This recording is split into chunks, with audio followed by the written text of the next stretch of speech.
Hello everyone, welcome to Exambee. दोस्तों स्वागत है आप सभी का एग्जाम्बी के इस प्लेटफॉर्म में। मेरा नाम है कैलाश तिवारी। दोस्तों, नाबार्ड ग्रेड ए फेज 2 का एग्जामिनेशन के दिन बहुत कम बचे हुए हैं। डेफिनेटली हर दिन बहुत इंपॉर्टेंट है और मैंने आपको बताया है कि नाबार्ड की प्रिपरेशन के लिए आपको अब आगे के जितने भी स्टेप्स हैं उनको 4 पार्ट्स में डिवाइड करना है। और वो क्या है?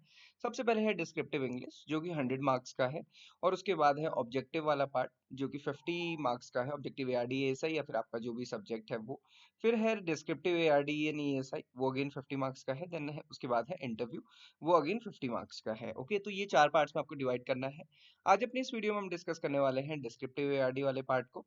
ओके, सो यहाँ पे 50 जो मार्क्स है उसके लिए मैं आपके लिए 50 क्वेश्चंस लेकर आया हूँ।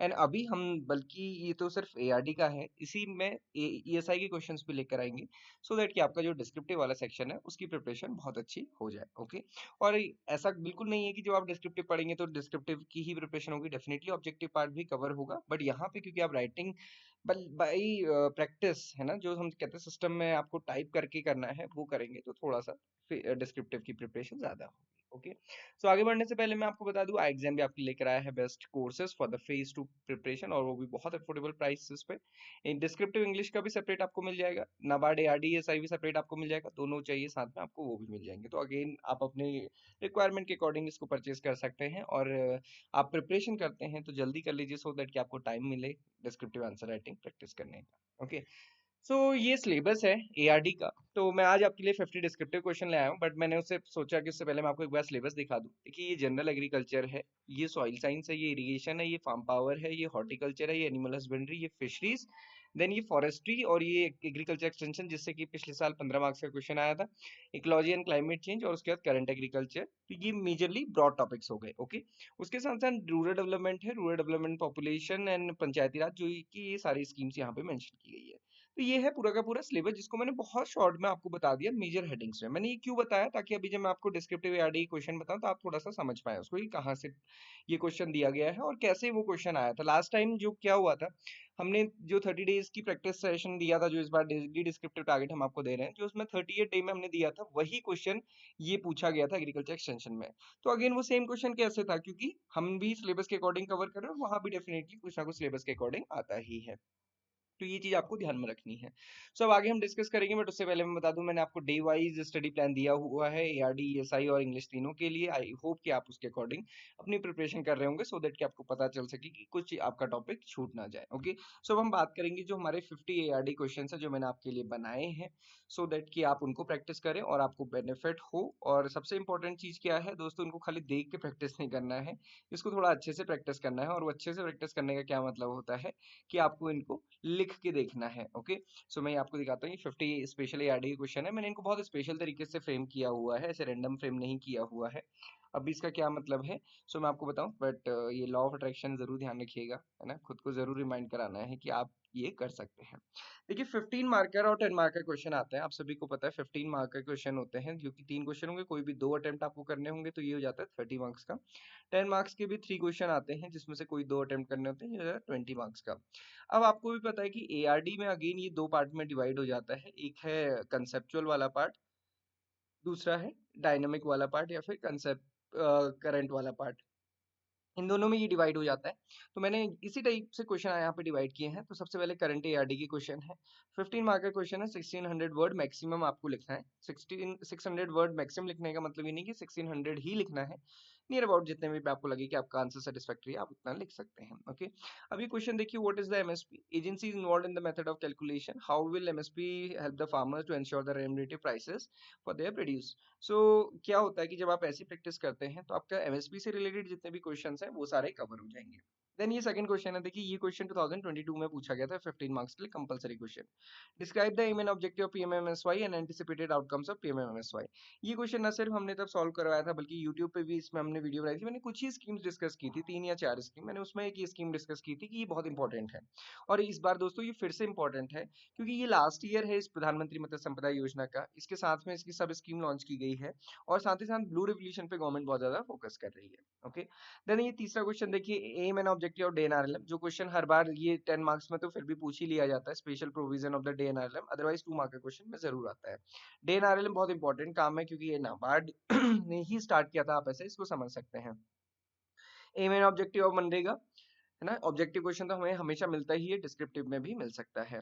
What is the PM Kisan scheme, mention its objective, then mention the importance of animal husbandry in Indian agriculture and importance of poultry. Okay, what is the role of animal husbandry in Indian agriculture. आप दोनों question काफी हद तक same है, but थोड़ा सा है कि डिफरेंट तरीके से आपको सोचना है। क्या होता है कि जब इसमें ये नहीं लिखा है कि how it is helping small and marginal farmer, तो शायद आप उसको सोच भी ना पाए। बट जो हमारी इंपॉर्टेंस एनिमल हस्बेंड्री की, वो ना maximum small and marginal farmers के लिए ही है। एक एस्पेक्ट तो है कि बड़े बिजनेस लगेंगे, बड़ी इंडस्ट्रीज लगेंगी, बट दूसरा एस्पेक्ट है कि ये इनकम सपोर्ट प्रोवाइड करता है एग्जिस्टिंग फार्मर्स को, तो दोनों के कंटेक्स्ट में आपको लिखना होता है। Okay, what is the concept of precision farming, what are the key tool and techniques, then similarly the blue revolution से रिलेटेड और क्लाइमेट चेंज से रिलेटेड, तो ये क्वेश्चंस हैं। एंड अगेन ये सारे क्वेश्चंस ऐसे हैं, देखिए आपको लगेगा कि सर ये क्वेश्चन तो ठीक है बट इनके आंसर्स भी मिलने चाहिए ना, कुछ मॉडल आंसर ही मिल जाए तो कम से कम आप 50 क्वेश्चन ही विद आंसर पढ़ के चले जाए तो बहुत कुछ होगा। बट मैं अगेन बता रहा हूँ दोस्तों, ये एक कंजर्वेटिव अप्रोच भी नहीं कहीं कहलाई जाएगी, ये तो बहुत वैसी अप्रोच होगी, कुछ करना नहीं चाहते वाली। आपको सबके आंसर लिख के देखने हैं, बट इनके जो मॉडल आंसर हैं वो हम प्रोवाइड कर रहे हैं कैसे, डेली डिस्क्रिप्टिव टारगेट हम प्रोवाइड करते हैं। तो आपको पता है कि 30 डेज वो एआरडी के मिलेंगे और 30 डेज ईएसआई के, तो टोटल ये हो जाते हैं 60 डेज का। और हर दिन हम 2 क्वेश्चन दे रहे हैं, तो आप देखिए 60 इंटू 2 120 क्वेश्चन है, 120 क्वेश्चन विद आंसर। तो ये सारे क्वेश्चन मैंने वहीं से सेलेक्ट किए हुए हैं, कुछ हमारे डिस्क्रिप्टिव एआरडी जो हम कोर्स में प्रोवाइड करते हैं वहां से भी हैं, तो सबके मॉडल आंसर और सब कुछ हमने ऑलरेडी प्रोवाइड किया हुआ है। ओके, देन आप देखिए कंसेप्चुअल एआरडी के लिए, what is irrigation, what is agriculture extension, ये क्वेश्चन लास्ट टाइम पूछा गया था। What is seed and its importance in agriculture, mention the 3 generation seed production, concept of the precision farming, role and the reason of green revolution and growth in agriculture, status of food processing industry, again this is important, है ना, बहुत ज्यादा focus government का इसमें है। Seed production, fish farming methods, aquaculture क्या है, in this is the question जो हमेशा रिपीट हो रहा है।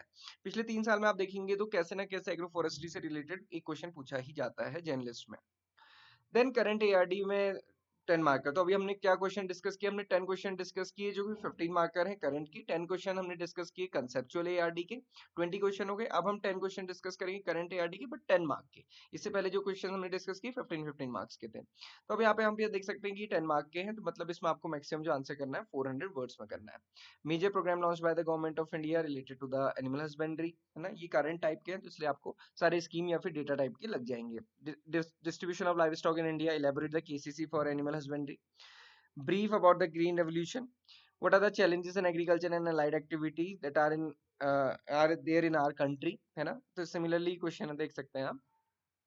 The last question देखिए, climate change is a global problem, how will India be affected by the climate change, how Himalayan and the coastal state of India will affected by the climate change। तो दोस्तों ये important question है, again बहुत अच्छे से आपको इनको करना है। डिप मॉडल आंसर मैं आपको ऑलरेडी बता चुका हूँ। Then similarly conceptual question of the 10 mark है, माइक्रो इरिगेशन का क्या एडवांटेज है, सॉइल का क्या प्रॉपर्टीज है, zero budget natural farming, mix farming, prevalent cropping pattern systems, and what do you understand by the term soil conservation, ये आपको देखना है। ये थोड़ा सा कुछ गड़बड़ है, मैं इसको ठीक कर दूंगा। Explain the importance of the fishery sector for the India's coastal economy. तो आप देख सकते हैं ये 10 क्वेश्चन हो गए, तो हमने कितने क्वेश्चन डिस्कस किए, 40 क्वेश्चन डिस्कस किए हैं। 40 क्वेश्चन में 20 करंट वाले हैं और 20 डायनेमिक, 20 कंसेप्चुअल हैं। अगेन 15 मार्क्स और 20 मार्क्स के दोनों, और उसके अलावा कुछ मैंने मिसलेनियस क्वेश्चन यहाँ पे दिए हैं। फार्म मैनेजमेंट से related, biodiversity, variation, principle of ecology है, पंचायती राज क्या है, role of MNREGA in employment generation, एसएचजीज का रोल, की इश्यूज इन रूरल डेवलपमेंट, ये सारे क्वेश्चन यहाँ पे मैंने आपको दिए हैं, तो आप इनको जरूर प्रैक्टिस करिए।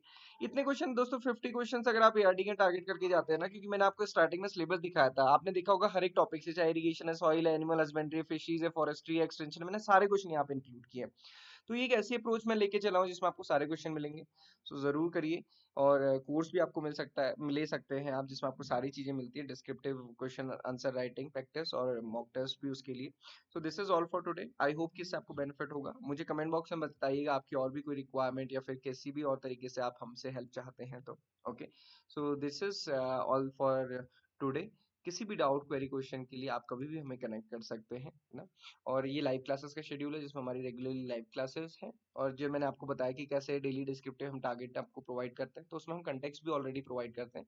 देन उससे रिलेटेड क्वेश्चन, और ये क्वेश्चन हमने देखा एमएसपी क्या है, तो इसका मॉडल आंसर भी यहाँ पे है, देखिए agency involve, method of calculation, impact of MSP, तो सारा कुछ हम आंसर आपको प्रोवाइड करें, मॉडल आंसर है ना। मैं ये नहीं कहता कि बेस्ट आंसर है, क्योंकि अगेन राइटिंग स्किल्स किसी की कैसी भी हो सकती है। Okay, so this is all for today.